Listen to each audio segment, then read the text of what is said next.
Hello, I'm Dilek Tuna and you're watching A News. Now let's take a look at today's top stories. Tensions continue after the US intercepts an oil tanker near Venezuela, a move Maduro is calling nothing short of piracy. Trump launches a $1 million gold card visa scheme amid an immigration crackdown.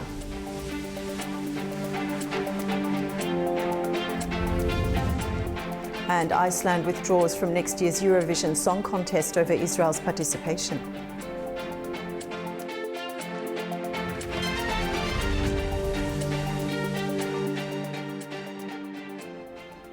Good afternoon. US forces have seized an oil tanker off Venezuela's coast, a sharp escalation in Washington's pressure on Nicolas Maduro's government. President Trump confirmed the move, calling it the largest tanker ever seized. Here's the latest. A new escalation between the United States and Venezuela has begun in the Caribbean. President Donald Trump has confirmed that the US has seized a large crude oil tanker off the coast of Venezuela on Wednesday, and American military aircraft have been seen gathering at the former Roosevelt Roads naval base in Puerto Rico. The moves are a sign of what officials describe as an ongoing regional build-up. The tanker had been sanctioned for its role in transporting oil linked to Venezuela and Iran. US Attorney General Pam Bondi says it was targeted under a federal seizure warrant for supporting what Washington calls an illicit, terrorism-linked shipping network. As you probably know, we've just seized a tanker on the coast of Venezuela, large tanker, very large. Largest one ever seized, actually. And other things are happening, so you'll be seeing that later, and you'll be talking about that later with some other people. So we're going to keep the Venezuela has condemned the operation as blatant theft and international piracy, vowing to defend its sovereignty as it prepares to challenge the seizure before international bodies. But Washington's pressure campaign goes beyond this tanker. For months, the US has carried out a series of deadly strikes on what it says are drug smuggling vessels, more than 20 since early September, killing dozens and raising sharp legal and human rights concerns. And now aircraft have been deployed to Puerto Rico, include surveillance and transport units, supporting what US officials call enhanced readiness in the Caribbean basin. The build-up comes as Venezuela's oil exports hit some of their highest levels of the year, despite facing deep US sanctions and competition from other sanctioned producers. The US House has approved a huge defence policy bill on Wednesday, authorising a record $901 billion in annual military spending. It's $8 billion more than President Donald Trump's request earlier this year. The US House of Representatives on Wednesday advanced the National Defense Authorization Act, the NDAA, for the next fiscal year with broad bipartisan support. The bill authorizes nearly $900 billion for military programs, including a 3.8% pay raise for service members. It invests directly in the men and women who wear the uniform by improving pay, strengthening housing, expanding childcare, and ensuring access to timely, high-quality health care. It also makes targeted improvements to training, capabilities, and modernization so our force remains the world's premier fighting force. The fiscal year 26 NDAA builds a stronger military, a more resilient industrial base, a more secure nation. The NDAA allocates $800 million for Ukraine over 2 years under the Ukraine Security Assistance Initiative and provides $175 million to support the Baltic states under the Baltic Security Initiative. It also repeals the 1991 and 2002 authorizations for force against Iraq and overturns the 2019 Caesar Act, which imposed sanctions on Syria over war crimes during its 13-year conflict. The bill now moves to the Senate for final approval. The US Federal Reserve has cut interest rates again after another divided vote, but it's also signalling a pause on any further reductions for now. The central bank says it wants clearer signs about where the job market and inflation are heading, noting that inflation is still somewhat elevated. Fed's Chair Jerome Powell said the main interest rate is now close to what many see as a neutral level after a series of cuts over the past year. A reasonable base case is that the effects of tariffs on inflation will be relatively short-lived, effectively a one-time shift in the price level. Our obligation is to make sure that a one-time increase in the price level does not become an ongoing inflation problem. But with downside risks to employment having risen in recent months, the balance of risks has shifted. Our framework calls for us to take a balanced approach in promoting both sides of our dual mandate. Accordingly, we judged it appropriate at this meeting to lower our policy rate by a 1/4 percentage point. US President Donald Trump has introduced the Trump Gold Card, giving wealthy applicants and high-spending companies a quicker path to a US visa. The announcement has drawn criticism for catering to the rich at a time when immigration rules are becoming stricter.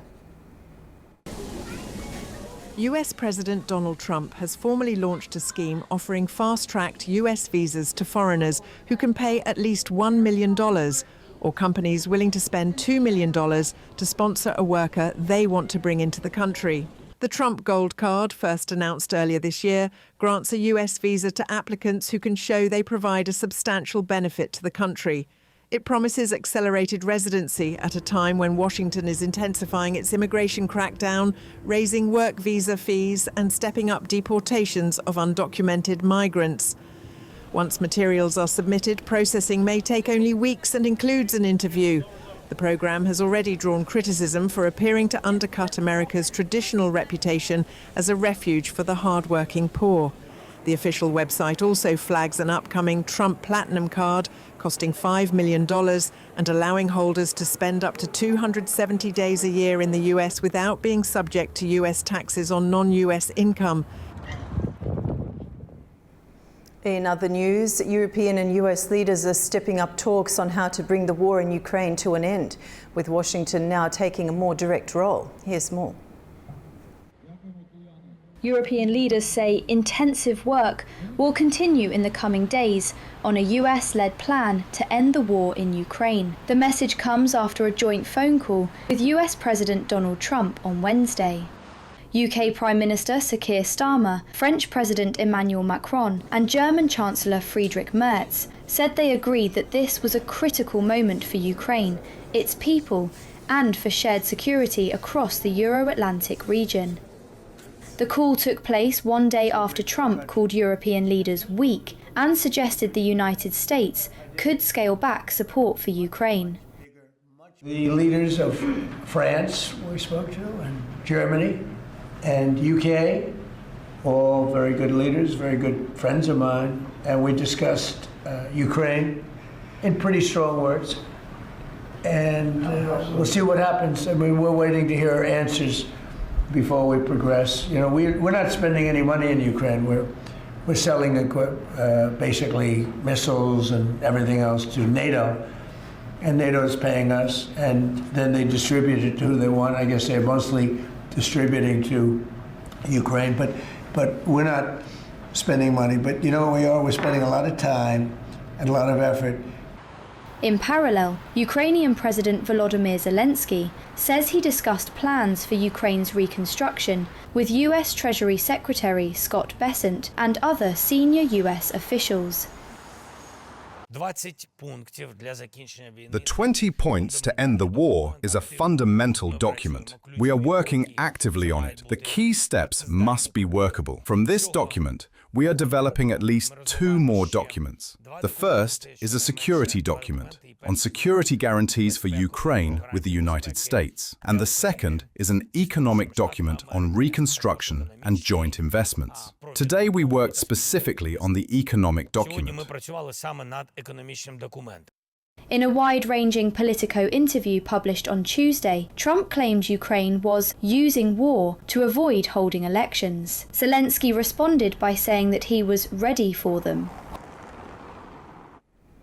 Meanwhile, Ukraine says its sea drones have hit and disabled a tanker moving Russian oil through Ukraine's exclusive economic zone in the Black Sea on its way to the port of Novorossiysk. It's the third strike in 2 weeks on what Kyiv calls Russia's shadow fleet, unregulated ships that it says help Moscow export oil and fund the war despite Western sanctions. The Dashan tanker was travelling at full speed with its transponders off when explosions struck its stern, causing critical damage. That's according to Ukraine's security service. Kyiv also released video of the attack and said there were no details yet on possible casualties.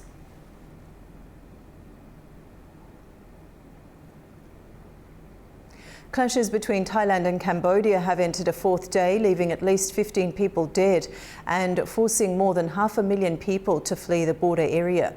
The escalation comes as US President Donald Trump says he will speak with both sides today in an effort to reach an agreement. At least 15 people have been killed on the fourth day of clashes between Thailand and Cambodia at their disputed border. It's over the colonial-era demarcation of their 800-kilometre frontier, where competing claims to historic temples have repeatedly spilled into armed conflict, despite a fragile US-brokered ceasefire agreement made last July and signed in October. More than 500,000 people have fled as jets, tanks and drones pound positions on both sides. They wait for a promised telephone call from US President Donald Trump, who says he believes he can end the conflict. Trump said he would speak with Thailand and Cambodia on Thursday.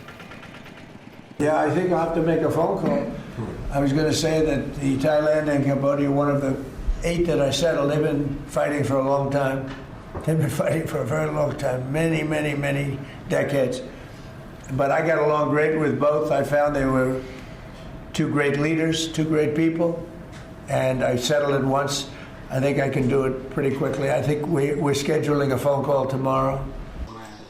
Both countries blame each other for the latest round of fighting and accuse the other of targeting civilians with artillery and rocket fire. However, earlier this week, Cambodia said it's open to immediate bilateral talks with Thailand. But Bangkok had said discussions were pointless. But on Wednesday, Thailand's foreign ministry said the fighting would ultimately end through talks. But that now was not the time for dialogue, stating that the line had been crossed. And Iceland is the 5th country to withdraw from next year's Eurovision Song Contest. It comes after Israel was given the go-ahead to compete, deepening the crisis facing the competition. Pro-Palestine protesters gathered outside the country's public broadcaster, which announced Iceland's decision on Wednesday. The decision to allow Israel to take part next May had already prompted Spain, the Netherlands, Ireland and Slovenia to boycott in protest over Israel's conduct in the Gaza war. Now we'll take a short break. When we return, we will discuss the Netanyahu-Trump meeting set to take place in Miami at the end of the month, as Washington continues to push for the second phase of the Gaza plan to begin. We'll see you shortly.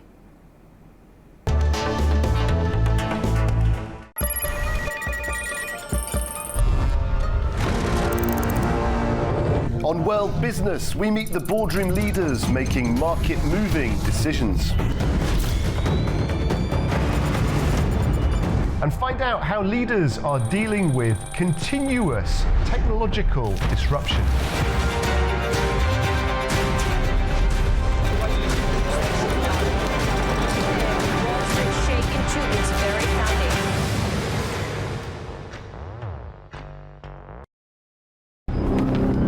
Welcome to A News, unfiltered news and analysis from the region and beyond. From Washington to Beijing, Tehran to Kabul, to Tbilisi to Tashkent. Hello, I'm Jay. Challenges.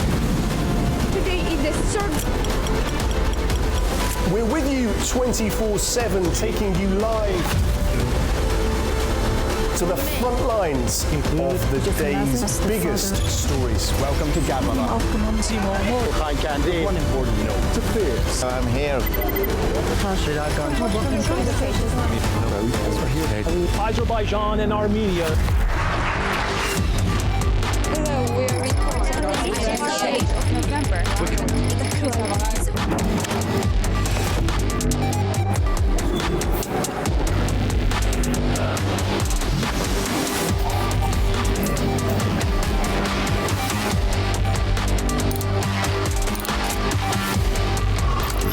Reporting from Paris. Paris, Dar es Salaam, Tel Aviv, Washington, London, Moscow, Kyiv, Berlin, Rio de Janeiro, Beijing, Bangkok, Tbilisi, Tashkent, Almaty, Kazakhstan, Port Sudan, Tehran, Islamabad, Istanbul, Kabul for A News.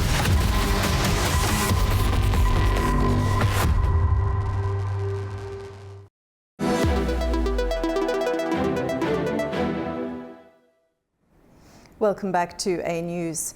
Netanyahu and Trump will meet at the end of the month in Miami as the US pushes for the second phase of the Gaza plan to begin. Israel informs mediators that it's not possible to move forward with the second phase of the ceasefire agreement without the last hostage being released. Joining me now to discuss is Nuno Wanon Martins, a political analyst from Brussels, Belgium. Nuno, welcome to the program. Hi, thank you very much for inviting me. Now, Israel has told mediators it won't move to phase two without the last hostage being released. What's your assessment of that expectation in the current diplomatic environment? Well, I think that's just an excuse to continue a certain time of retaliation on both hands, by the way, because also Hamas doing this, they are trying to get some time because they know that the second phase is the most difficult and challenging phase for Hamas. And for Israel, they want to move on. And according to some reports, they already said, the government, that they are going to move on, despite the fact that they're still waiting for the release of the body of the hostages. So I think it's just a matter of time. And also this, it can be seen as the main issue for the next visit of Prime Minister Netanyahu to Washington at the end of the month. But I think there are much other things which the President Trump wants to discuss. Okay. And so this, I think it's not necessarily the second phase. I think it's agreed by both parts that the second phase will take place sooner or later. Okay. And does this condition effectively freeze the US-backed plan, or is it meant to increase pressure on Hamas and regional mediators? No, this doesn't freeze the plan. The plan is supposed to continue, and this is putting pressure on Hamas for a single reason. There was a meeting between Prime Minister Netanyahu and the former Prime Minister of UK, Tony Blair, exactly to discuss the second phase and exactly to discuss up to a certain recommendations how to put parts of Gaza into the hands of the Palestinian Authority. So basically what I'm trying to say here is that Hamas is trapped if they know that they have to go to the second phase, and at this moment, in my view, they cannot foresee how to move on from that phase without losing power and without being the main political group in Gaza. So this is why I believe that the pressure is totally on Hamas rather than on Israel. Okay. And how are mediators, Qatar, Egypt and the US responding to Israel's latest position? So that's exactly one of the things I was saying before, and the reasons why Prime Minister Bibi Netanyahu is going to Washington. Because President Trump is pushing him on three different levels. The first level is an agreement with Egypt, not only for Gaza, but also for the gas. An agreement and a different position regarding the Syrian new government. And thirdly, you will have the visit of Special Envoy Barak to Israel after the unfortunate declarations he made recently, also to talk and to discuss and to make a better approach regarding him and the Israeli government. So I do believe that Egypt and Qatar, as you said, are going to be very much on the discussions in the visit in the end of the month. There is a will, and there was already a will by the Trump administration to push for better relations with between Israel and Qatar. Israel has shown the Qataris what are their disagreements, mainly Al Jazeera and the support of Hamas in Gaza. But there is room for improvement in my view, and this will be on the top of the discussions in Miami, in Florida. Okay, so in the three levels that you just mentioned, the second point was about Syria. Could you elaborate on that? I didn't quite understand the Syria relationship. So one of the wheels of President Trump is to approach the current president of Syria with Israel and to make a better relations between the two.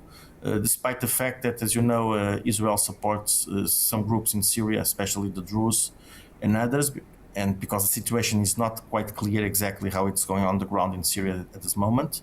But the will of President Trump is to make it closer to the relationship between the new Syrian president and Israel, either on a more public view, either on to start with in a more diplomatic view, and then to improve with time.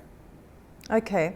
And Nuno, could this stalemate escalate tensions on the ground or push both sides toward a revised framework? Because we've just heard reports of an Israeli attack in Jabalia camp that killed a Palestinian woman. Listen, you'll have this. I don't think that this will change the status quo right now. And we'll continue to have, for the time being, some small attacks from both sides. But the question is, I think that the Trump administration is very much engaged in the plan, and they are not going to move ahead out of this plan. And according to what I have been reading, despite these elements that you have just mentioned, the plan is moving on. The second phase is being implemented, even if it's a little bit slow. But as I said before, with certain meetings that are already occurring, it means that there is will from both sides, especially from the Palestinian Authority, from Israel, from the Americans pushing it, and from those we have been seen written in previous records and reports that will be engaged in the process in the future.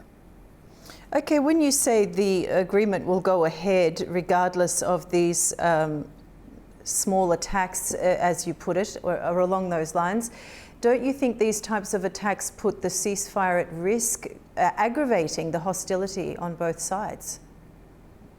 I don't think so. Nobody wants to go back to the confrontation as it used to be before, as a war, especially the Israeli society. The Americans pushing for the ceasefire and being strict about the ceasefire plan. The Israelis don't want to go against the Americans for sure. And so I don't see it, to be honest with you. I think that, as I said, there will be some tensions, there will be some as you have for instance, in Lebanon with Hezbollah. So I think it's a part of, many people said, the ceasefire plan doesn't mean that you won't have still some elements of violence in certain points, but it's not going to escalate, in my view, to the continuation of the war in Gaza. Okay. And how much leverage does the US actually have to move Israel and Hamas into the next phase? Well, Israel has leverage on Israel. The US has leverage on Israel for sure. And the US has leverage on Qatar, who are the only ones, and Turkey, who are the only ones who can convince Hamas to move on. And they already said that in the past, both Qatar and, if I'm not mistaken, Turkey as well, saying that they want Hamas to disarm and they want to move on with the cease plan to the future. There is one condition that is clear in the cease plan, that the Qatari leaders, the Hamas leaders, they know that in the plan, if they renounce to guns, they can stay in the territory if they are not directly involved in the 7th of October. And this could be a game change, but the question is, Hamas as a terrorist group, as a military group, will cease to exist with this ceasefire. Okay, so in the talks at the end of the month, it's expected that Trump will reveal the individuals and countries involved in governance and security mechanisms that will be responsible for administering post-war Gaza in place of Hamas. What do you think will emerge on that front? Because Turkey says Gaza stabilization forces should focus on separating Israeli troops from Hamas rather than disarming the group. Should this be the first priority? I think the first priority is to disarm Hamas. But as I said before, and this is why the meeting, we call it secret meeting between Prime Minister Netanyahu and former Prime Minister Tony Blair, it was exactly about who is going to run at least certain parts of Gaza. It's not clear that the next move is to have a whole administration and single administration running and managing the Gaza Strip. It will be different sides, different parts, and there is a will if the PA makes some reforms, to have the PA at least managing some parts of the territory. So that's going to be very interesting. But I think that what you just mentioned about the Trump administration is linked to that. And it's going to be basically to see how Israel is going to accept who in the PA is going to fulfill that specific task. Okay. And Nuno, the humanitarian crisis is certainly deepening. What's the outlook for civilians if the ceasefire delay continues? Well, that's a very good question. I do believe that because the question of civilians, in my view, right now is about the reconstruction of the territory. So everything depends on the concretization of the ceasefire, the end of certain conflicts, not only for Hamas but also for the clans that exist in Gaza. We are facing the worst part of the time because of the winter season. So hopefully that something will move on after this season passes. But the conditions are, as you can see, bad for the majority of the people, and the managing of the situation should be done by the U.S. troops, by the U.S. administration in agreement with the Israeli government, in order to fulfill on the ground what can be managed to at least to give the civilians some hope. Okay, and my final question to you, Nuno, is there a credible plan emerging for humanitarian corridors, sustained aid delivery and reconstruction in the short term? Because Gazan officials say not enough aid is coming in. What's your reaction to that? Well, the question is exactly that, because you know that is this conflict between the UN and Israel, and the UN, especially UNRWA, Israel is not going to accept UNRWA to manage the humanitarian policies in Gaza for known reasons, and there is no one else, at least for the moment, that could be doing that, not in a political way, let's say in a neutral way. So the question, as long as there is no agreement, and as long as there is at least the will for both parts to put all politics aside, it will be very difficult to have that specific question that you just made. I think the corridors, the humanitarian corridors, to be safe, they have to be safe from both sides, because as long as there is, in my view, they can be used by Hamas in order to fulfill and to prolong the establishment of the second phase of the CSD. Okay, thanks for joining us on the program, Nuno. We appreciate your contribution and insight. Thank you so much. We'll take a break now. When we return, we'll look at key stories shaping the region. Stay tuned.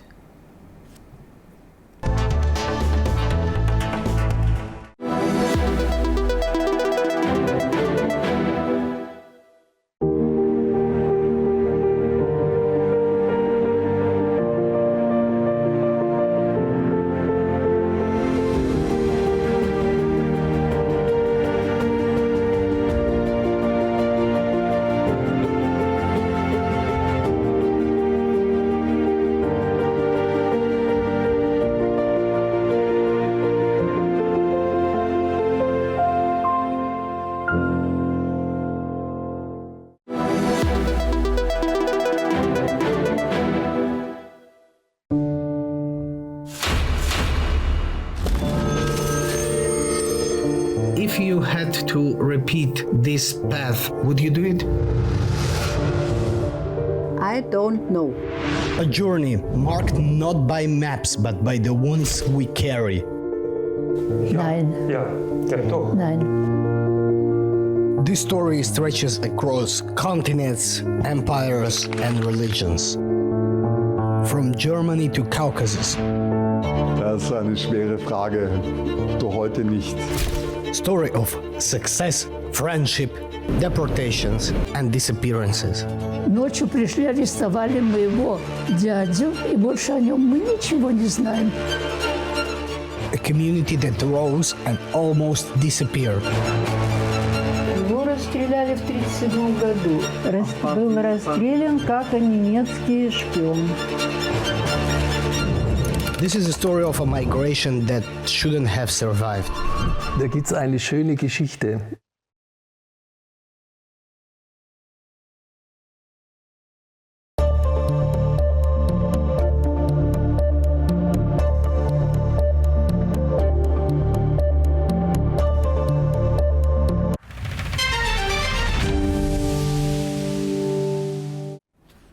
Welcome back to A News. Now let's take a closer look at the key stories shaping the region. Iran is reportedly preparing to host a multilateral meeting in Tehran aimed at easing tensions between Afghanistan and Pakistan. China and Russia are expected to participate, highlighting major powers' concerns for regional stability. Turaj Shireliliu has more from Tehran.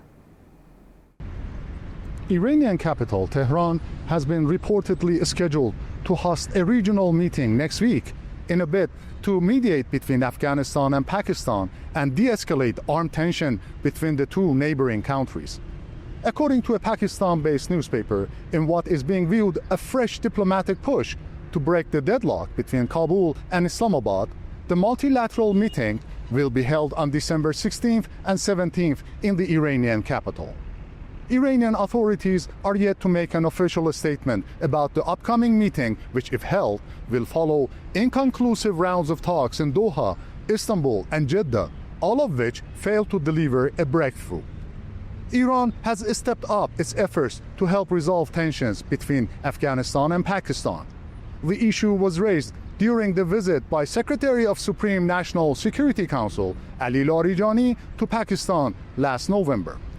Foreign Ministry spokesman Ismail Baghai said Sunday Iran is extremely concerned over ongoing conflict between Afghanistan and Pakistan and is ready to contribute to settlement of their differences and de-escalation of tension. The Islamabad Post Daily, which reported about the meeting based on diplomatic sources in Pakistan's capital, wrote that the Tehran talks are significant because of the expected participation of China and Russia. Beijing and Moscow's likely support of the talks in Tehran is interpreted as a sign that major powers see the escalating Pakistan-Afghanistan tension as a threat to regional stability. Turaj Shireliliu, Tehran, A News. The Asian Development Bank has updated its economic outlook for Central Asia, the Caucasus and China, revising several key forecasts for 2025. Fariza Kalimurzina has more on the main factors behind the changes and the risks that could influence growth in the region. The Asian Development Bank has updated its outlook for the economies of Central Asia and the Caucasus. In 2025, the two regions is now expected to grow by 5.8%, slightly higher than the earlier forecast of 5.5%. GDP across Central Asian countries is projected to expand by around 5%, supported by large-scale public investments, rising remittances and steady domestic demand. One factor supporting the improved outlook for Central Asia is the launch of the Future Growth Expansion Project in Kazakhstan's oil industry. According to the ADB, the project is boosting investment activity and strengthening economic performance across the region. In a broader context, Central Asia shows greater resilience compared to the Asia-Pacific region, where forecasts have been downgraded. Analysts link the slowdown there to the potential tightening of trade barriers, growing geopolitical pressure, and disruptions in global supply chains.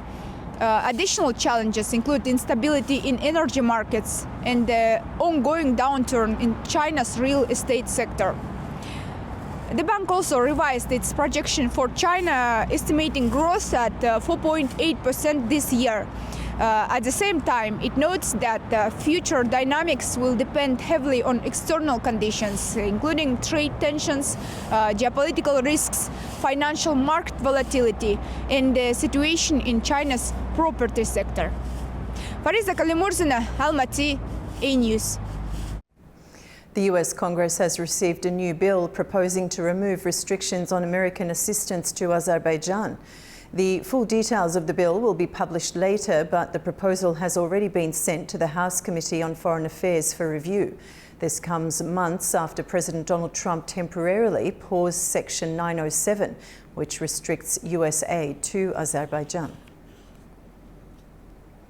Azerbaijan's Foreign Minister Ceyhun Bayramov is in Hungary for a working visit.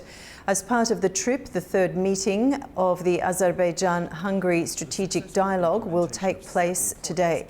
Bayramov is also expected to hold talks with Hungary's Minister of Foreign Affairs and Trade, Peter Szijjártó, along with other senior officials.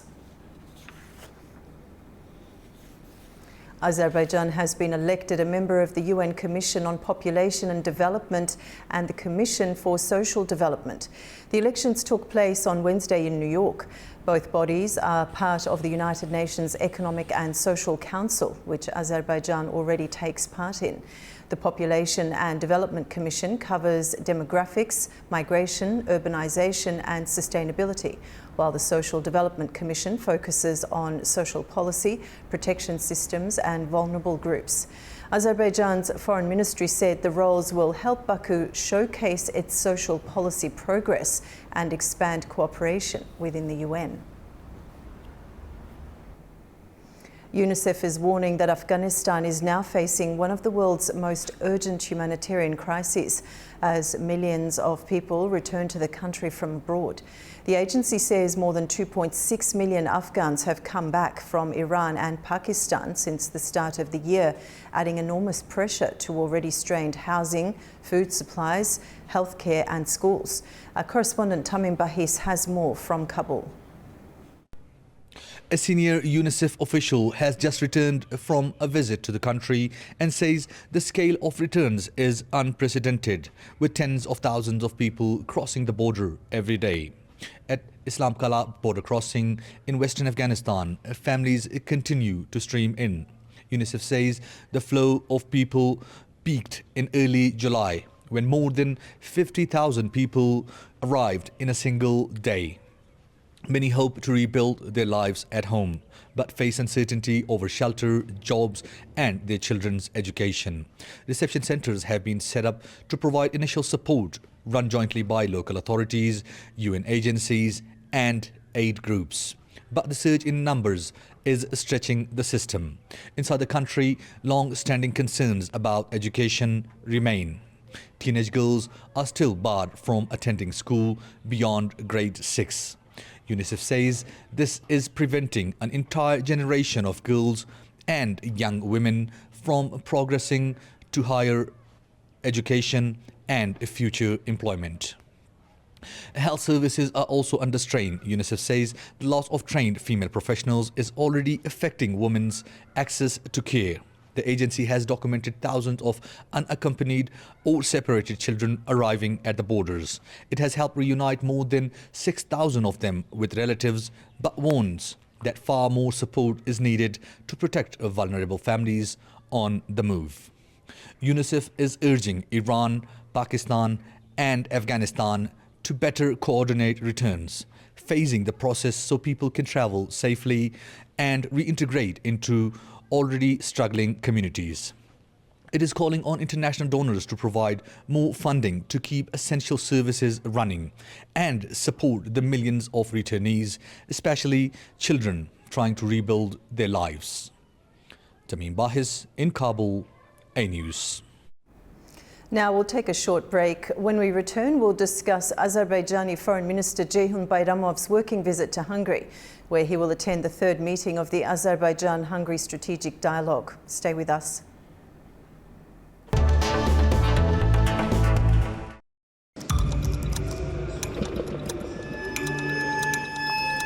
Inside Politics delves deeply into the heart of global issues shaping our world today.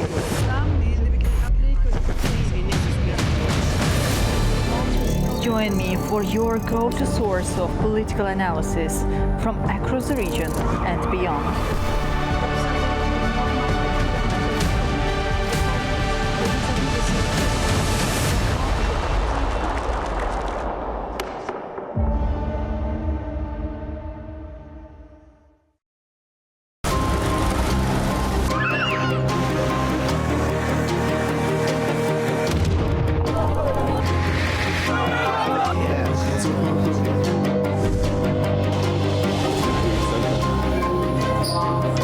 and welcome to Primetime. What a show we've got lined up for you.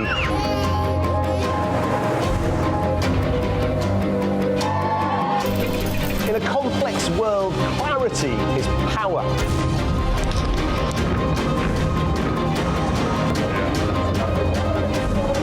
Two hours live, diplomacy dissected in a spin-free environment.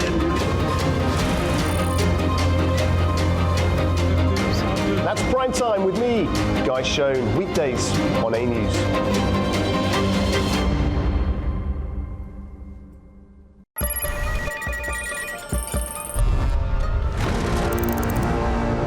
On World Business, we meet the boardroom leaders making market-moving decisions. And find out how leaders are dealing with continuous technological disruption.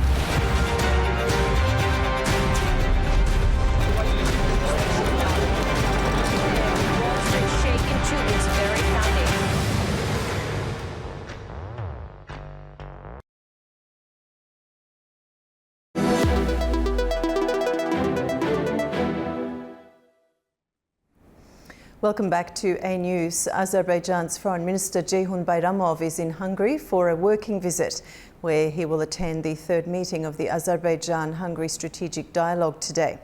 Bayramov is also expected to hold talks with other senior officials as the two countries continue expanding cooperation in energy, trade, security and regional connectivity. Joining me now to unpack is Sultan Zahidov, a leading advisor at Air Center Baku. Sultan, welcome to the program. Thanks for having me. Now, what's the broader significance of Bayramov's working visit to Hungary at this moment? Well, as you have rightfully mentioned, Minister of Foreign Affairs of Azerbaijan, Ceyhun Bayramov, is on working visit to Hungary. And during his trip, he will be attending the third meeting of the strategic dialogue between Azerbaijan and Hungary. And he's also going to meet his Hungarian counterpart, Minister of Foreign Affairs and Trade of Hungary, Peter Szijjártó, and other senior officials. Well, it should be stated that the strategic dialogue between Azerbaijan and Hungary was launched in September 2023, and since that time already 3 meetings were conducted. And this strategic dialogue is an important mechanism for political and diplomatic consultations between Hungary and Azerbaijan. And the goal of this dialogue is to discuss political, economic, trade and energy relations between two states. Well, I believe something unexpected, taking into consideration the level of relationship between two countries.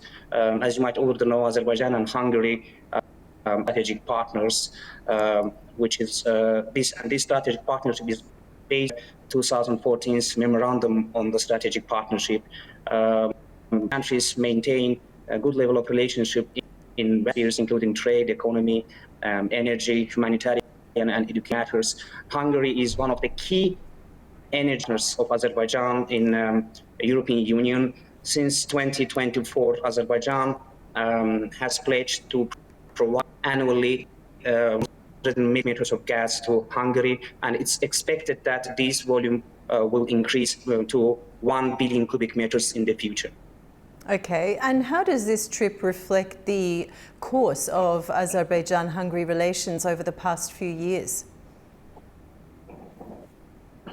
Well, it definitely again indicates that Azerbaijan and Hungary, both countries, are determined to further elevate their relationship because these two countries, they don't just enjoy a good level of economic trade relationship. We also highest level of political, let's say, relations as well. Azerbaijan and Hungary have been supporting each other's positions through various platforms, including the United Nations, regional organizations, Organization of Turkic States. As you might already know, Hungary is an observer, a member, and the status of Hungary in the Organization of Turkic States is yet another indication of these countries' commitment to its ties with the Turkic world, including Azerbaijan. Once I heard an interview made by Viktor Orban, the Prime Minister of Hungary, in which he stated that the Turkic world is one of the foreign policy priorities for Hungary. And with that respect, the importance of Azerbaijan is invaluable. Okay, so as far as Hungary's foreign policy, in terms of being relating it to being an observer of the observer state of the Organisation of Turkic States, Viktor Orban, Prime Minister, was just in Turkey a couple of days ago, and they also spoke about enhancing their relationship with the trade volume was to be increased. Turkey is supporting Hungary continuing to acquire Russian gas. Is there a correlation there? Because we know how close the relationship is between Azerbaijan and Turkey. Well, it might be correlation, but Azerbaijan-Hungary relationship is not just dependent on the relationship between Hungary. It's not something dependent on that one, you know. Enjoy the broad level of relationship already over a decade. Of course, Turkey is one of the leading actors in the region, and one of the driving forces in the Organization of Turkic States. And Turkey which is geographically located between Azerbaijan and Europe. And with that respect, it enjoys a strategic asset for both Europe and the Caucasus region. So that being said, I believe Turkey might definitely play a role in enhancing this bridge between the Caucasus, Central Asia, and Europe. But at the same time, we should not neglect the specific character of the relationship between Azerbaijan and Hungary, which I believe goes back to even 1990s, when the contract of the century was signed in 1994.